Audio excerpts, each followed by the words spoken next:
5 common image mistakes to avoid on your website.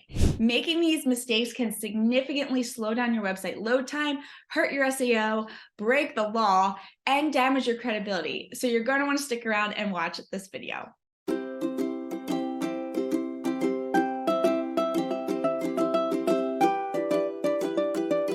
I'm Maureen from thecreativeimpact.com, where I help creative small business owners and entrepreneurs with strategic show-up website design, templates, and business coaching so that they can stand out, sell more, and stress way less about the tech and design in their business.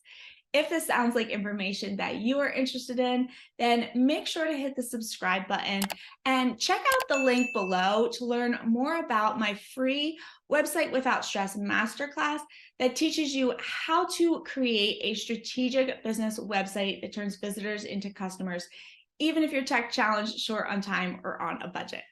All right, let's dive into this. The first common image mistake to avoid on your website is uploading huge images. Having huge images on your site can really slow down your load speed. And in our fast-paced world where the average person will only wait about 2 seconds for the site to load before they leave, it's imperative that you compress your images for the fastest load time possible. You can easily compress your images with free tools, which will reduce the image size dramatically without losing any quality. I personally use Tiny PNG, but there are so many others that you can choose from.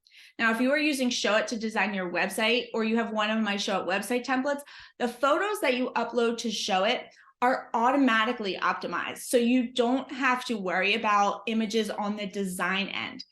Your blog on Showit runs through WordPress, however, and manages the images separately. So if you're adding images to your blog post, you will want to optimize them with something like Tiny PNG.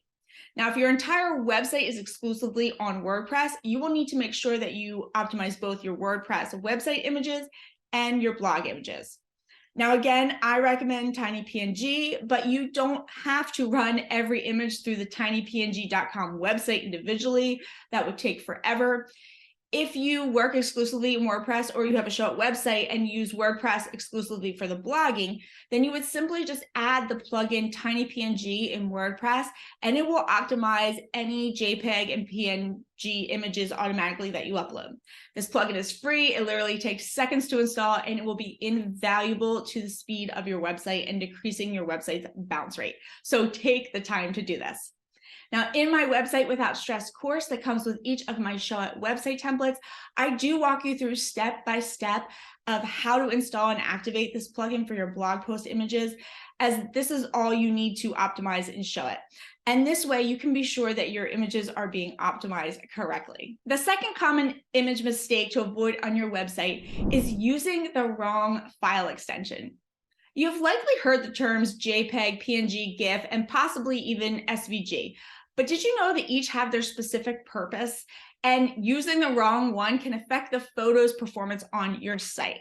Now, without getting too technical here, I'm going to break down each of these extensions so you can understand when to use them. So a JPEG is the most common image of the web, and it's best to save your website photos with this extension. JPEGs are great because they take all the data of a large image and they compress it into smaller file sizes without losing that image quality, at least to the naked eye.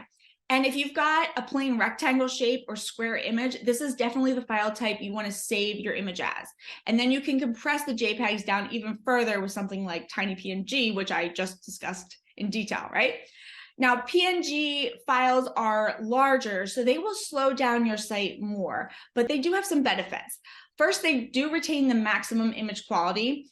And unlike JPEGs, you can download them with a transparent background. So they're ideal for using with images like your logo, where you may want to put it over a color background. And that's great when you need that transparent background. The next file extension is GIFs.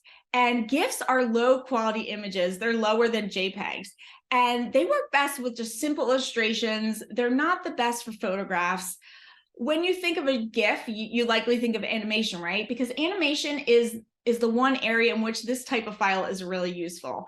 GIFs are the largest file sizes and they cause your site to load the slowest, so use them sparingly and wisely. And lastly are SVGs. Now, SVG images are sharp and clear images that will look good no matter what size they are or what device you view them on. Now, these files are ideal for logos, icons, simple graphics. They load quickly like JPEGs because they're lightweight. But you wouldn't want to save a photograph as an SVG file, but if you have different shapes or graphic elements, this is a good choice. They'll look sharper than a PNG file and they're significantly smaller, so you won't slow down your website at all when you use them. So you want to make sure you're using the right file extension when you're downloading an image. Hit the like button if this makes sense. All right, the third common image mistake to avoid on your website is not renaming your image file before you upload it to your site. So when you download a stock photo or even one of your photos off your phone, it comes with that default file name, often with just random numbers or words that don't relate specifically to the image. But when it comes to SEO, it's very important to include your focus keywords in your file name to help your page rank for those words, because search engines crawl both the text and the image file names on your site.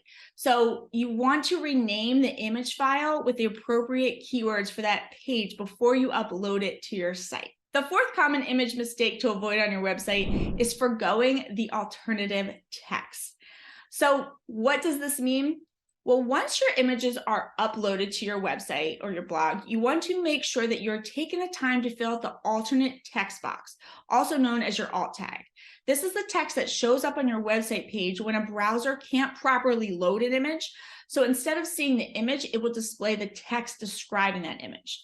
Now, this is really important because it's also used to help the visually impaired, as their website readers will read that alt text tag and give them an understanding of what kind of image you have displayed on the page.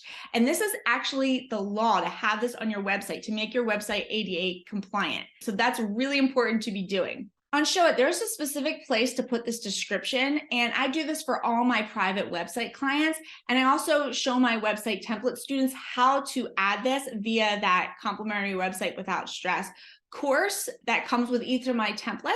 I show you how to add this alt text step by step. And the fifth and last common image mistake to avoid on your website is not related to tech, but it's equally important, and that is not having any images or photos of yourself on your website. It's okay to use stock photography on your website, but it is absolutely 100% necessary to put at least 1 or 2 pictures of yourself on your website.